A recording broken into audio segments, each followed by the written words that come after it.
అందరికీ నమస్కారం. ఈరోజు ఏపీ గ్రీన్ ఎగ్జిక్యూటివ్ కమిటీ చైర్పర్సన్గా బాధ్యతలు స్వీకరించడం చాలా సంతోషం అండ్ బాధ్యతాయుతంగా ఫీల్ అవుతున్నాం. నాకు ఈ బాధ్యతలు అప్పగించినందుకు మా నాయకుడు ఉప ముఖ్యమంత్రి శ్రీ పవన్ కళ్యాణ్ గారికి, అలాగే కూటమి నాయకులు ఆంధ్రప్రదేశ్ ముఖ్యమంత్రి గౌరవనీయులు శ్రీ చంద్రబాబు నాయుడు గారికి, అలాగే గ్రీనరీ మీద చాలా అద్భుతమైన అవగాహన ఉండి దేశాన్ని ప్రగతి పదంలో నడిపిస్తున్నటువంటి భారత ప్రధాని శ్రీ నరేంద్ర మోడీ గారికి, అలాగే మిగిలినటువంటి నా అసెంబ్లీ అండ్ కౌన్సిల్ సభ్యులందరికీ, ప్రతి నాయకునికి, కార్యకర్తలకి, అలాగే మా జనసేన కార్యకర్తలందరికీ హృదయపూర్వక నమస్కారాలు.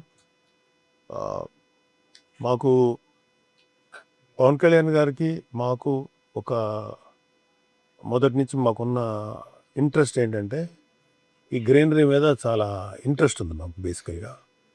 సో అంతకుముందు కూడా నేను కొన్ని చోట్ల, అంటే ఈ పాలిటిక్స్లోకి రాకముందు కొన్ని చోట్ల నేను గ్రీనరీని పెంచడం, అలాగే మా మెగా ఫ్యాన్స్ వాళ్ళందరితో కలిసి మేమందరం చాలా చోట్ల ఈ చెట్లు నాటి పెంచాం.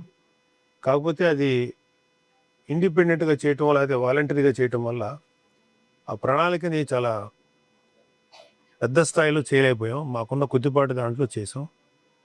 ఒక 20-30 వేల మొక్కలు, 40 వేల మొక్కలు మా అభిమానులతోటి నేను కలిసి నాటి పెంచాం. అంటే జస్ట్ మొక్కలు నాటి వెళ్ళిపోలేదు, బాధ్యతగా పెంచి పెద్ద చేసాం. కాబట్టి తర్వాత అనేక కారణాల వల్ల అటువైపు మళ్ళీ వెళ్ళలేకపోయిన, లోపల ఆ కోరిక అయితే ఉండిపోయింది. నా అదృష్టం ఏంటంటే పవన్ కళ్యాణ్ గారికి కూడా ఇదే కోరిక ఉండి రాష్ట్రాన్ని గ్రీనరీగా మార్చాలన్నటువంటి ఆయన కోరికని మేము, మా ఇద్దరి కోరిక కలవటం వల్ల, అందులోనూ మాకు మరీ సంతోషించే విషయం ఏంటంటే ఈ బాధ్యత నాకు చాలా గొప్పగా అనిపిస్తుంది. ఎందుకంటే ఏదైతే నా జీవితాశయం అనుకున్నానో ఈ గ్రీనరీ అనేది, అది కళ్యాణ్ బాబు గారికి కూడా ఇంట్రెస్ట్ అయినటువంటి చాలా ఆసక్తికరమైన విషయం. సో మా ఇద్దరి ఆలోచనలు ఇక్కడ బాగా కలుస్తాయి మొదటి నుంచి కూడా. సో దానికి తగ్గట్టుగానే మేము అనుకోలేదు ఈ బాధ్యత నాకు వస్తుందని. అలాగే ఈ బాధ్యత నాకు అప్పగించినందుకు ముఖ్యంగా మా జనసేన నాయకులు ముఖ్యమంత్రి పవన్ కళ్యాణ్ గారికి ప్రత్యేకమైన కృతజ్ఞతలు. అంటే ఈ AP Andhra Pradesh society for greening and రిఫారెస్టేషన్ for ecological enrichment ఇంతవరకు ఇండియాలో మొదటి సంస్థ ఇదే. ప్రభుత్వం తరఫున అన్ని డిపార్ట్మెంట్స్ని అనుసంధానం చేస్తూ ఒక ఎఫెక్టివ్గా ముందుకెళ్ళగలిగేటువంటి ఒక మంచి సంస్థ ఇది. ఇది ఇండియాలోనే first of it's kind. So మనం ఎంత గొప్పగా చేస్తే మిగతా దేశానికి అంతా ఒక ఆదర్శవంతంగా ఉండేటువంటి ఒక కాన్సెప్ట్ ఇది. ఆంధ్రప్రదేశ్లో ఇప్పుడున్నటువంటి both forest and non forest zone, అంటే సిటీస్ కానీ, నదీ నదాల పక్కన కానీ, లేకపోతే మండలాల్లో కానీ, గ్రామాల్లో కానీ, ఎక్కడైనా సరే ఉన్నటువంటి గ్రీన్ అంతా కూడా కలిపి లెక్క చూసుకుంటే ఒక 29% మాత్రమే గ్రీన్ ఉంది. సో మా మా జనసేన నాయకులు, అటవీ శాఖ మంత్రి పవన్ కళ్యాణ్ గారికి వాళ్ళు ఇచ్చిన టార్గెట్ ఏంటంటే ఈ గ్రీన్ని 50%కి తీసుకురావాలి బై 2047. అంటే ఒక సుదీర్ఘమైన ప్రణాళిక. అంటే 1% ఆఫ్ గ్రీన్ పెంచాలంటే చాలా బృహత్తరమైనటువంటి ప్లానింగ్, ఎంతోమంది కలగలిసి రావాలి. సో అంటే ఇప్పుడు లార్జ్ స్కేల్లో మనం గ్రీనింగ్ మీద పనిచేయాల్సి వస్తుంది. Form lands, village areas, roads, canals, institutions, industries, urban areas, అలాగే ఇతర సూటబుల్ ఏరియాలో కూడా ఈ కార్యక్రమాన్ని ముందుకు తీసుకెళ్లాల్సి ఉంటుంది. అలాగే agriculture, horticulture, Panchayati Raj, rural development, education, industries, revenue, water resources, transport, roads, buildings, forest, ఇతర డిపార్ట్మెంట్తో కోఆర్డినేషన్లో పనిచేయాలి. అలాగే farmers, NGOs and CSR organisations, industries, students, youth మరియు ప్రజలను భాగస్వామ్యం చేసుకొని దీన్ని ఒక పీపుల్స్ గ్రీన్ మూవ్మెంట్గా ముందుకు తీసుకెళ్లాలని మా నాయకులు పవన్ కళ్యాణ్ గారు మమ్మల్ని ఆదేశించారు. సో మొక్కలు నాటడమే కాకుండా అవి తనకు తానుగా బతకగలిగే అంత వయసు వచ్చేదాకా ఆ మొక్కలు నాటి పెంచడం మీద ప్రత్యేకమైన దృష్టి పెడతాం.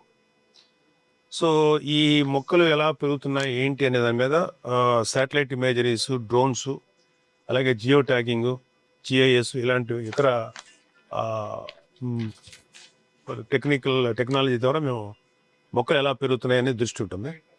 అలాగే డిస్ట్రిక్ట్ లెవెల్లో డిస్ట్రిక్ట్ గ్రీన్ డెవలప్మెంట్ ఏజెన్సీస్ ద్వారా ఫీల్డ్ లెవెల్ ఇంప్లిమెంటేషన్ మరియు మానిటరింగ్ కూడా బలోపేతం చేయాలి.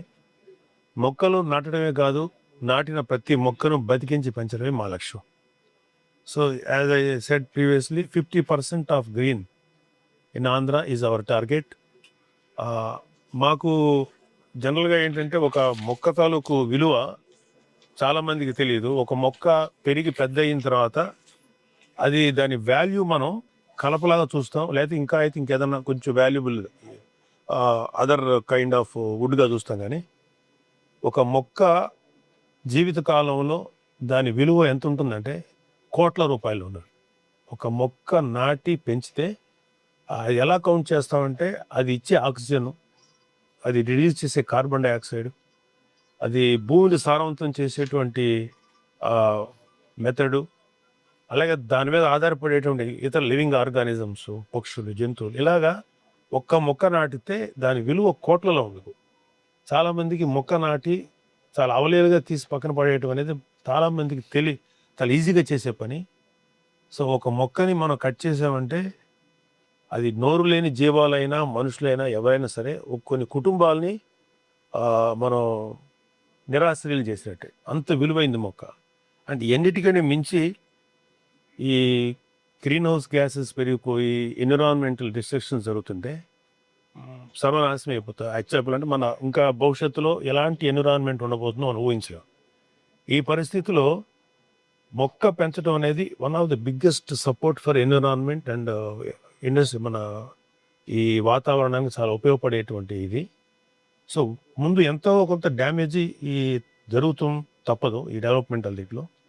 కానీ దానికి తగ్గట్టుగా బ్యాలెన్స్ చూసుకుంటా ఈ గ్రీనరీని పెంచడం ద్వారా చాలా వరకు జరగబోయేటువంటిది జరుగుతున్నటువంటి ఈ డిస్ట్రక్షన్ అంటే కాలుష్యాన్నో లేదా ఇతర హానికరమైనటువంటి పరిస్థితుల నుంచి మనం చాలా వరకు సేవ్ చేయొచ్చు. అందుకని ఈ గ్రీనరీ కాన్సెప్ట్ అటు ఇంకొక విషయం మన నారా చంద్రబాబు నాయుడు గారు కూడా ఆయన చాలా ఇలాంటి కార్యక్రమాలు చాలా చేశారు అంతకుముందు. కాబట్టి ఇది ఒక దీని కింద అంటే ఒక సొసైటీ కింద చేయటం అనేది అటు పవన్ కళ్యాణ్ గారు, నారా చంద్రబాబు నాయుడు గారు అనుకొని దాన్ని ఫస్ట్ ఆఫ్ ఇట్స్ కైండ్ ఇండియాలో తీసుకెళ్ళటం చాలా సంతోషం. ఏ బాధ్యత ఇచ్చుంటే నాకు ఇంత ఆనందం వచ్చేదో తెలియదు, కానీ ఇది నాకు నా జీవితానికి ఇది ఒక ఆశయంగా, అంటే ఇంతకంటే ప్రపంచానికి చేయటం సేవ లేదు. ఇది కేవలం నాకు ఇంకొకరు ఎవరికో ప్రభుత్వానికో చంద్రబాబు నాయుడు గారికో కళ్యాణ్ బాబు గారికో నరేంద్ర మోడీ గారికో పేరు రావటం కాదు. ఇది భారతదేశంలో మన చుట్టుపక్కల ఉన్న ప్రతి చిన్న బిడ్డ కూడా ఆరోగ్యకరమైన వాతావరణాన్ని క్రియేట్ చేయడానికి ఈ మొక్కలు ఉపయోగపడతాయి.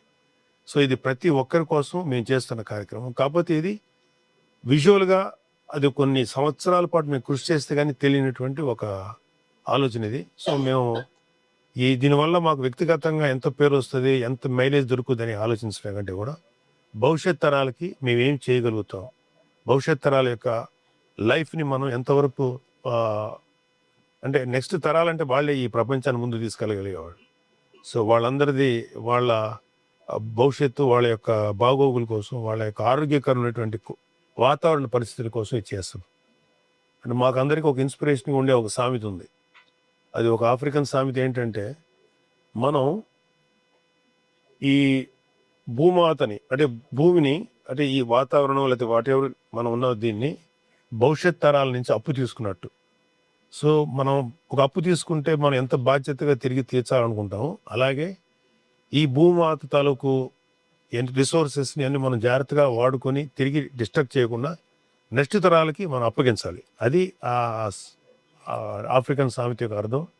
సో ప్రతి ఒక్కళ్ళు కూడా ఇది నాతోనే ఎండ్ అయిపోవాలి, నేనే ఎంజాయ్ చేసేయాలని ఇష్టం వచ్చినట్టు ధ్వంసం చేయకుండా నెక్స్ట్ తరాలకు అందించడం నా బాధ్యత. సో ఆ విధంగా మేము ముందుకెళ్తూ the best we can do video